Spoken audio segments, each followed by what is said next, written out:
साबिक वजीर आला पंजाब परवेज इलाही जेल में जख्मी। वॉशरूम में गिरने के बायस 4 पसलियां टूट गईं। सर पर भी जख्म के निशानात। एक्सरे रिपोर्ट मंजर-ए-आम पर आ गई।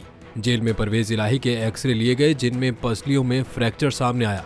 रिपोर्ट के मुताबिक वॉशरूम में गिरने से परवेज इलाही के माथे पर भी चोट आई है। उनके सर पर बाईं तरफ नील और चोट का निशान मौजूद है। उनकी बाईं आंख के करीब और बाएं बाजू पर भी चोट लगी, जबकि छाती का दायां हिस्सा सूजा हुआ है। परवेज इलाही का बायां घुटना भी जख्मी हुआ है। परवेज इलाही का चेकअप पिम्स इस्लामाबाद और बेनजीर भुट्टो अस्पताल रावलपिंडी के डॉक्टर्स ने किया, जिनमें जनरल सर्जन, माहिर कार्डियोलॉजिस्ट और ऑर्थोपेडिक शामिल थे। डॉक्टर्स ने मेडिकल रिपोर्ट में परवेज इलाही को 2 हफ्ते आराम का मशवरा दिया।